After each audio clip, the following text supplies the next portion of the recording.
Welcome to Vlogmas Day 13.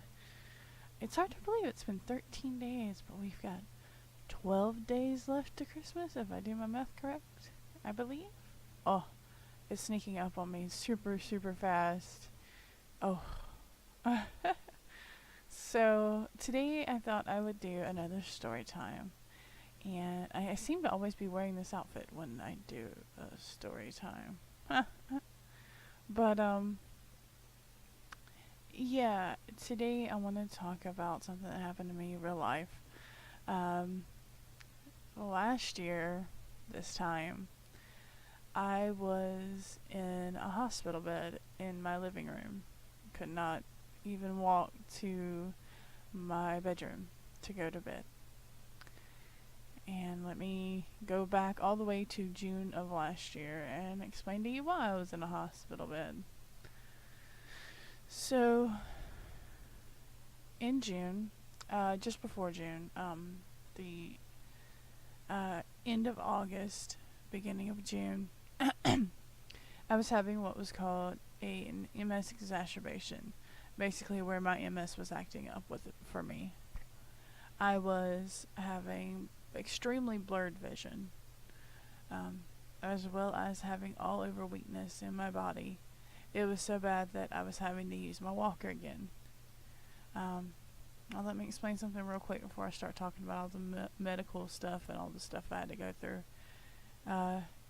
When I had my very first exacerbation of my MS, where it basically reared its ugly head and said, "Hey, I'm here," I went into physical rehab for 40 days. I could not feel anything from the waist down. I came back from that and I did exactly what I said I was going to do. I walked out of that place, but I walked out of it with a walker and a shower bench and a potty chair and a couple other medical things that I needed. And a wheelchair. That's important. So yeah, I think I was 25 at the time. At 25 years old, I was walking with a walker. You should see the looks I get being as young as I am and as young-faced as I am. Of people in Walmart, I can be walking past an old lady and she'll look at me funny because I'm walking with a walker. And 9 times out of 10, that person's not. It's hard. It's part of the reason why I don't go out of my home a lot. So yeah, I had all of that medical equipment already at my fingertips, which was great. So at this point in August, the end of August, I'm having extremely blurry vision. I'm having trouble being stable on my feet, so I'm using my walker again. I'm using my walker everywhere I go, everything I do. This is not the first, nor will it be the last time that I will ever have to use my walker. Well, I think it was 2 days before Father's Day. 2 days before Father's Day, I fell in the bathroom. My legs just went out from me. Now, fortunately enough, that day I did not have any major problems. I come after it, it was a little sore and stove up, but nothing major. Then on Father's Day, that evening, I had gone to bed kind of early because I wasn't feeling great. And my husband came in to go to bed. And I got up and said, "Okay, let me go to the bathroom real quick before we, bed down for the night." I get up and go to the bathroom. And before I can even sit down on the toilet, my body goes, "Nope," pops me back up, sits me down full force on my left leg. My left foot, it basically looked like a cartoon. I popped back up, sat down, and when I did, my foot went the opposite way than what it's supposed to go and went underneath me. And we heard the snap. It was me and my husband. He was standing in the bathroom with me just to make sure. I was using my walker now, keep in mind. And I pushed he got the walker out of my way. And I pulled my leg out from under me. And I put my foot back. And I calmly said, well, calmly in my mind, it probably was screaming at him to call the ambulance because I'd broken my leg. Now, let's rewind a little further back before I go on with this story. About 3 years prior to breaking my left leg, I broke my right ankle. It's going out in the yard. Now keep in mind, I've had no broken bones before that. So, and yes, I'm a very clumsy person, but I'm not that flippin' clumsy, okay? I was walking out my front yard to help my husband with something in the trunk of our car. I turned to walk from the trunk of my car.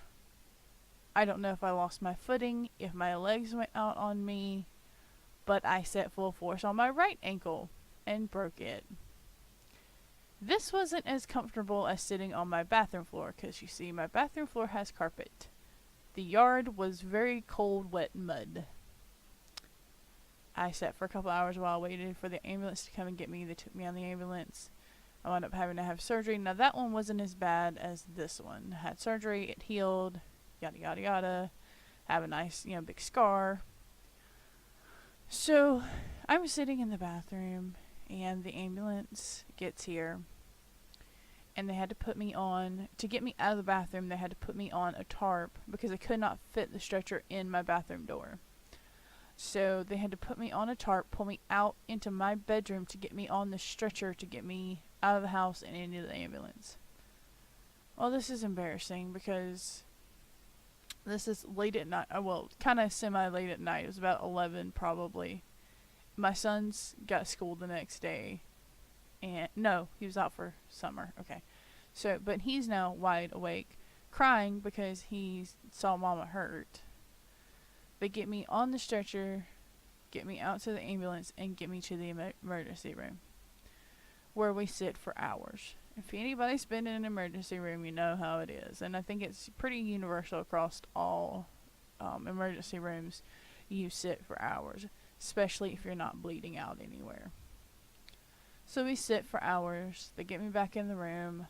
The hateful doctor, and I say hateful doctor because she was really rude and really just, her bedside manner was really crappy.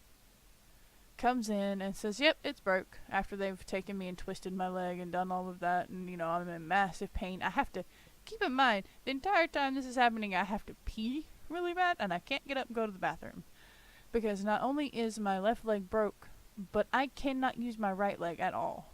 The weakness has gotten so bad that I can't move. I can't even hop on my right leg. So I'm sitting there going, okay, what am I going to do? How am I going to get home? And they're saying, oh, we can't put you in the hospital because it's not sticking out of the leg. And they go, okay, we'll get you in the ambulance. Excuse me. We'll get you in the ambulance and we'll send you home.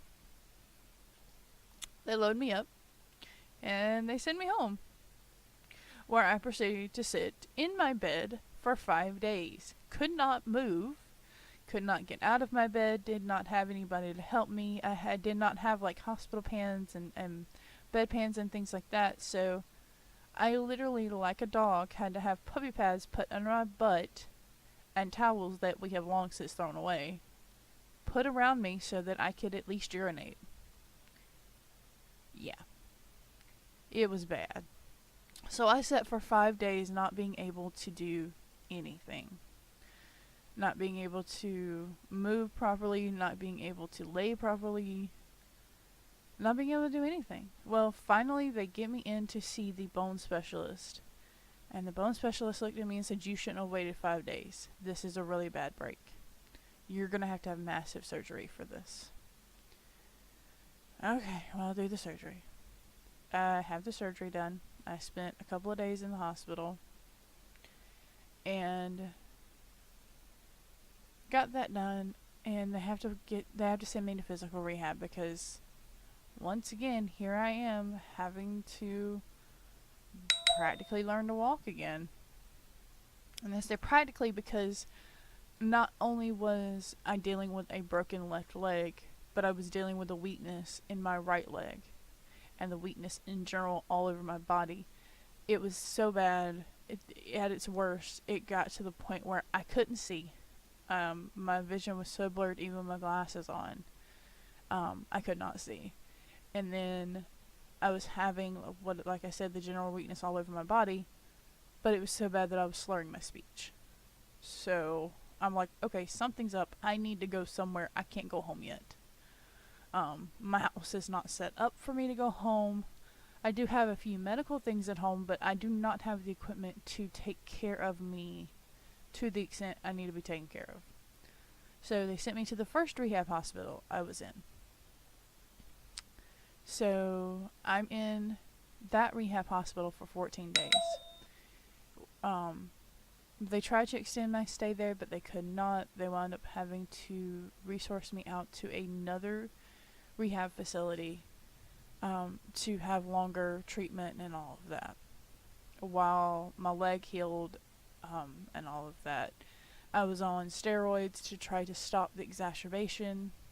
And I'm talking like, usually it's a 3-day course of steroids. I was on like a 9-day course of steroids, okay? And then tapering off with oral steroids after that, because those are IV steroids to begin with. And then to taper you off, they put you on oral steroids, and oh man, it was horrible. And of course, going through my mind the entire time is, am I going to be able to walk again? Is this going to permanently put me in a wheelchair finally? And all of that. So they outsourced me to another rehab facility, and I go to this rehab facility. Now this rehab facility is a retirement home, basically, but they have a small portion that is a rehab facility. I was easily the youngest person there. Even out of the working staff, I was easily the youngest person there. And it was awkward, because they would try to get me to go, go play bingo, and I'm like, nah, that's okay. Because in my mind, I wasn't there for that. I was there to get better and go home. Well, during the time that I was in that rehab facility, we were petitioning to raise the money to build a wheelchair ramp onto my home. My husband had set up a GoFundMe page, and family and friends donated, and we got enough money to get the wheelchair ramp and get it built onto the house. Now, I could not come home until that was done. And as soon as that was done, I was ready to come home, because it had been torture on me. And I could just imagine how bad it was on my husband. Not only that, he had to take care of my son and work at the same time. And we didn't have, really honestly, anybody to help. It was hard. We had my parents, but my mom, bless her heart, was as bad as I was. Her back was out. She could barely move. My dad has cancer. He's having issues. So my sister, oh my god, my sister's having problems. So my entire family's having issues at that point. Well, luckily my mother-in-law was here and could help quite a bit. So she helped as much as she could in between working and dealing with her kids. So yeah. But anyway, I get to the point where I can come home now. I'm not 100% healed. I still haven't. I went through the surgery. They put me in a soft cast for the 14 days I was in the first rehab hospital. Then they moved me on to a hard cast. And the whole entire time, well, not the whole entire time, some of the time that I was in the second rehab facility, I had a hard cast on. Then the hard cast came off, and I'm trying to remember. Hold on. When the hard cast came off, I was at home. So I was in that hard cast the entire time I was at that rehab facility. I think the hard cast came off a couple of days after I came home finally. This brings us into December of last year. December of last year, I have a hospital bed in the middle of my living room because it's the only place I can fit a hospital bed. because when I came home, I was still not 100% back to normal. I could get around and move a bit, but it was not back to the extent that I needed. And then once the hard cast came off, they put me in a walking boot. Walking boot, now keep in mind, walking boot. But then told me I could not bear weight on it. So, yeah. So they had told me that once I came out of the hard cast, I would be in a walking boot. My assumption was, oh, I'm going to be able to walk on it. Yay! I can start healing and getting back to normal. And, I still have a little bit of a problem, but I can walk. I can move. I can, get up and go to the bathroom if I need. Nope. I couldn't put weight on it. Even in a walking boot. So, I finally go back to the doctor my last time, and he tells me, okay, you're good, you're healed. We can either leave the hardware in, or we can take it out. He goes, but I'm going to tell you right now, if you leave it in, it's going to break because of the inflection of your ankle, and where the pin is, it will break. I'm like, okay, well, how bad is it to take it out? It's an in-house procedure. You won't stay in the hospital overnight. You literally come into the outpatient area. I will put the scar in the same scar as the original surgery. Take it out, you're done. You have a couple of stitches, a little bit of healing time, you're good. Goes in, does that, takes it out, we're good. Well, a little bit before my walking boot came off, I get this massive pain in my back. Now, from one of the things I didn't mention, from being in the bed for 5 days before I had my surgery, I had pressure sores on my back and on my tailbone. That they were working on healing, putting ointment, cleaning, keeping clean, and all of that while I was in rehab and in the second rehab facility, in rehab in general. They were healing when I came home. I'd say probably a week after I came home, they start bothering me and hurting. Well, the one on my back starts bothering me and hurting. My husband checks it out, pulls up my shirt, takes a picture of it, and it is now, instead of being this little red dot that it was before, it is now a nice big red streak across my back. So we go in the doctor. I go into my general practitioner and go, hey, what is this and what's going on? He goes, oh, well, I need to send you to a wound care specialist. So I go to a wound care specialist, and he goes, yep, you got an infection. And I'm going, what? What? He goes, well, it's so bad that I have to do surgery. Really?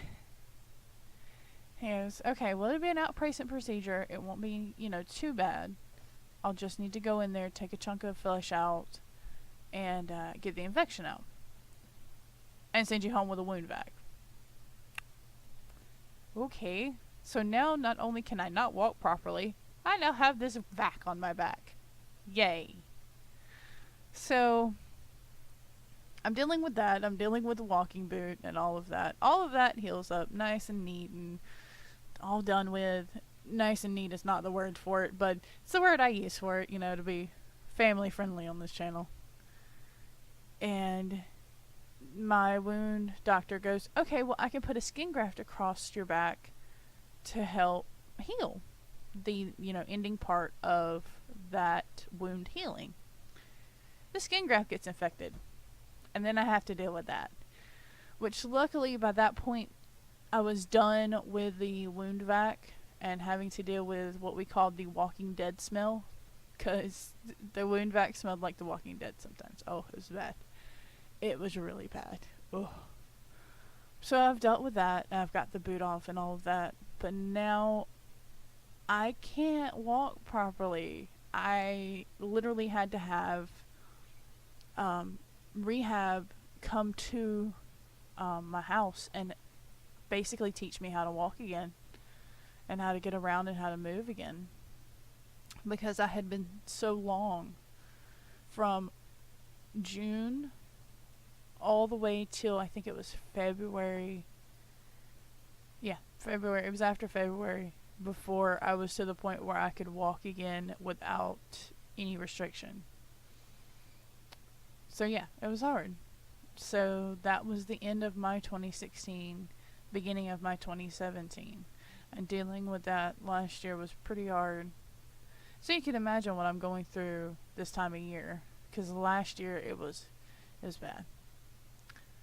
But I am lucky enough to say that I am fully healed from all of that. I still have my normal problems with my MS and all of that, but the wound on my back is healed. There's a nice pretty little scar back there, but it's on my back and I don't see my back much. And I have matching scars on my legs and ankles now, so yay. I told my left leg after this happened, I didn't need a matching pair because I have a scar going down the right side, my right leg, from where I broke my right ankle. Now I have a scar going down the left side of my left leg from where I broke my left leg. So, yeah, it was pretty hard. But I pulled through it, and I'm lucky enough to have family and friends who support me no matter what happens. And I got through it. And hopefully here's looking at a better 2018 coming around the corner. Alright, well, catch you on the flip side and stay sassy, because that's what we do around here.